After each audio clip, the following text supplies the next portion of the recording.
2024 का किसको मिला था? 2024 का इन फिजिक्स में किसको मिला था? जॉन जे हाफील्ड और जेफरी ई हिंटन को मिला था। क्यों मिला था? इन्होंने रोबोट को तकनीक दिया जो भविष्य में मानव के साथ पार्टनर बनने वाले हैं। भविष्य में मानव के साथ पार्टनर बनने वाले हैं, उनके साथ हमेशा हर वर्क में योगदान करना। तो वो तकनीक दिया कि रोबोट उस तकनीक पे चले, उस तकनीक पर कार्य करे मानव के साथ। और इसकी इन साइड देखा जाए तो क्या क्या डिस्कवर किए इन दोनों वैज्ञानिक ने। एक एसोसिएटिव मेमोरी के बारे में, जो डेटा पैटर्न को स्टोर और रिकंस्ट्रक्ट कर सकती है,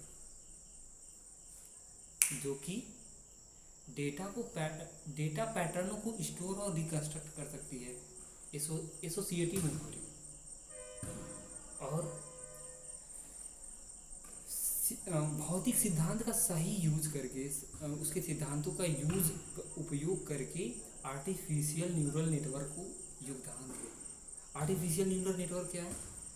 आर्टिफिशियल न्यूरल नेटवर्क जो डेटा को सही डायरेक्शन में चलाने के लिए उसका यूज किया जाता है। आर्टिफिशियल न्यूरल नेटवर्क को क्या बोला? जो डेटा को सही तरह से चलाने के लिए यूज किया जाता है आर्टिफिशियल न्यूरल नेटवर्क को। और इसमें न्यूरल नेटवर्क में क्या होता है? न्यूरल नेटवर्क की कई लेयर होती हैं, कई लेयर होती हैं, एक दूसरे के सहारे और निर्देश से चलती हैं, एक दूसरे के सहारे, एक दूसरे से निर्देशों से चलती हैं, जिसे हम लोग डीप लर्निंग कहते हैं। और यहीं पे अगर हिंटन सर ने क्या उस प्रोसेस में डिस्कवर किया था, क्या खोजा था हिंटन सर ने 2010 में क्या डिस्कवर कर दिया था? ऑलरेडी एक मशीन डिस्कवर कर दिया था। कौन सा? बोल्ट्जमैन मशीन, जो कि डेटा पैटर्नों को पहचानने में सक्षम है। वो डेटा पैटर्न को खोजने में किस प्रकार का पैटर्न है उसको ऑलरेडी 2010 में खोजा था। और इन्होंने इस खोज में इस तकनीक को खोजने में एक और फिजिक्स का यूज करके, स्टैटिस्टिकल सिद्धांतों का यूज करके आर्टिफिशियल न्यूरल नेटवर्क को बढ़ावा दिया, विकसित किया। और इसके तहत अगर देखा जाए तो एक और बहुत बड़ा प्रोसेस होता है मशीन लर्निंग का। इसके तहत इन साइड देखा जाए तो मशीन लर्निंग का होता है। मशीन लर्निंग क्या है? भविष्य में आपके साथ चलने वाले रोबोट आपके हाव भाव, रूटीन, पसंद नापसंद जैसी कई व्यवहारों को समझकर आपके साथ वैसा ही व्यवहार करेंगे, जिसे मशीन लर्निंग बोला जाता है। उसी तरह से हाव भाव करेंगे। आप सब उसमें थोड़ा सा ना समझ पाए, लेकिन उसी तरह से व्यवहार करेंगे आपके हाव भाव को। भले भी आप अपने हाव भाव को भूल सकते हैं समय के अकॉर्डिंग, लेकिन बट वहाँ पे आपके हाव भाव को अपनाए रखेंगे। आपका समय के साथ हाव भाव बदलेगा, लेकिन बस जो हाव भाव ग्रहण कर लिए उनके साथ रहेगा। समय के साथ आपका परिवर्तित हो सकता है, बट समय के साथ उनका नहीं, वो कभी परिवर्तित नहीं होने देंगे। तो एक अपने आप में समय के साथ इंसान जब कोई प्रोसेस को भूलता है या किसी प्रोसेस को भूल जाता है, सम टाइम अगर वो बच्चा है तो उसके हाव भाव को अगर मशीन ले रहा है तो वो उसके अंदर रहेगा। फिर अगर वही बच्चा बूढ़ा होगा तो उसका हाव भाव अलग होगा। तो मशीन वो जो उसको अच्छा लगेगा वो उसी को अपना लेगा मशीन। वो मुझे नहीं पता कि वो अपना लेगा कि नहीं अपनाएगा, लेकिन एक एजम्पशन कर सकते हैं कि जिस मशीन को जो अच्छा लगे वो वही अपना सकता है। बस एक एजम्पशन कर सकता हूँ।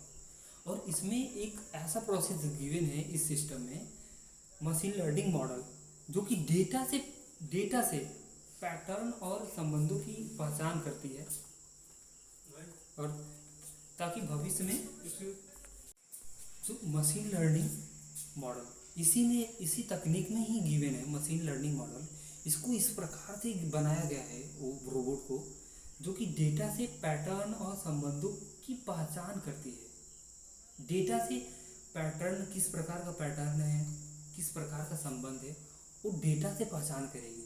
वो डेटा से पता लगा लेगी कि कौन कौन व्यक्ति का डेटा है, किस व्यक्ति का कौन से तरह का बिहेव कर रहा है, इस तरह का डेटा से ही वो पता लगा लेगा वो रोबोट। और इसमें वो भी डेवलपमेंट दिया गया है उसके प्रोसेस में, उसके ऐप में, उस रोबोट के अंदर, ताकि वो भविष्य में अपने आप को निर्माण कर सके।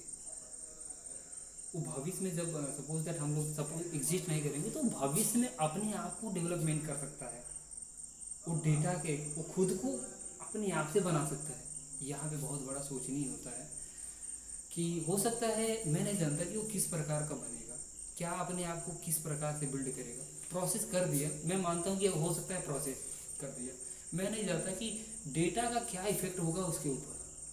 मैं एज एजम्पशन कि suppose that data very large हो जाएगा, एक कंडीशन हो जाएगा, एक कंडीशन ऐसा भी हो सकता है मैं एजम्पशन करता हूँ कि हो सकता है कि वो डेटा का प्रभाव उस मशीन पे पड़े, वो हो सकता है उसकी क्षमता ना झेल पाए, वो डेटा उस पर प्रभाव डालने लगे। हो सकता है वो डेटा मोर देन बढ़ता चला जाए। एक कंडीशन ऐसा आ सकता है कि वो अपना अस्तित्व खो सकता है robot. And my assumption, not is correct but assumption. But अभी इस समय सपोज दैट डेटा एक लिमिट में होगा, आने वाले समय में निरंतर डेटा इंक्रीज कर रहा है। डेटा तो वही ना है जो हम लोग शब्द बोल रहे हैं। आज मेरा ये भी डेटा ही है, एक तरह का मैं डेटा ही दे रहा हूँ। हो सकता है मैं एक तरह का इसको बढ़ावा दे रहा हूँ, तो एक तरह का डेटा है। और यहीं पर मैं एक कहानी इसमें सुनाता हूँ। यहाँ पे एक सही बात है, मैंने एक अच्छा 5 में पढ़ा था कि एक शेर होता है, एक शेर का 5 मेंबर होते हैं, बोन लिए रहते हैं, हड्डी जिसको हिंदी में बोला जाता है हड्डी। उस लायन का बोन लिए रहते हैं 5 मेंबर, वो लेके उसको जोड़ने के लिए चल जाते हैं। सबको अलग अलग ज्ञान था, उस जोड़ने के लिए अलग अलग ज्ञान था। किसी को हड्डी को जोड़ने आता था, किसी को मांसपेशी चढ़ाने आता था, उस तरह का मंत्र था उनके पास, उस तरह का ज्ञान था। किसी को जान देने के लिए वो आता था। अब वहीं पे एक वृक्ष के नीचे, एक घने जंगल में जाते हैं, एक वृक्ष के नीचे बैठ जाते हैं। बैठने के बाद सोचते हैं कि अब यहाँ पे एक अच्छा स्थान है, वहाँ पे बनाते हैं, उसको बनाते हैं, फॉर्मेट करते हैं, वहाँ पे बनाते हैं। सच मतलब एक कहानी है, हो सकता है लाइफ में सच हो।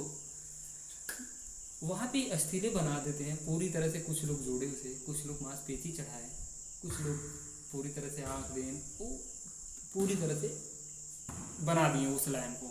वो एकदम सच में दिखाई दे रहा था कि वो लायन है। अब जब जान देने की पारी आई, उसमें जान देने की या उस लायन को जीवित करने की पारी आई, तो एक जिनको आता था वो अपना जान देने के लिए तैयार हो गए उस लायन के अंदर। किसी ने बोला कि हो सकता है ये जीवित हो जाए सच में। वहाँ पे कुछ मेंबर थे, बोले कि सच में जीवित हो जाए, तो कुछ डर के मारे पेड़ पे चढ़ गए। कुछ लोग बोले कि नहीं हो सकता है, कुछ लोग बोले कि नहीं हो सकता है, जान कैसे जाना जाएगा। जब उसको जान दे दिए तो अब शेर अपनी तरह का बिहेवियर करेगा, जिस तरह से वो रहता है उसी तरह से बिहेव करे। कुछ लोग को मार डाला, कुछ लोग बच गए। तो प्लीज़ इसमें थोड़ा सा थिंकिंग करना है, और इस मशीन लर्निंग के बारे में, कुछ AI के बारे में, तो प्लीज़ मेरा निवेदन है कि थोड़ा इस पर और रिसर्च से सोचा जाए और डीपली से सोचा जाए। धन्यवाद यूट्यूब, जो कि जिसके माध्यम से मैं अपनी बातों को लोगों तक पहुंचा रहा हूं। थैंक्स।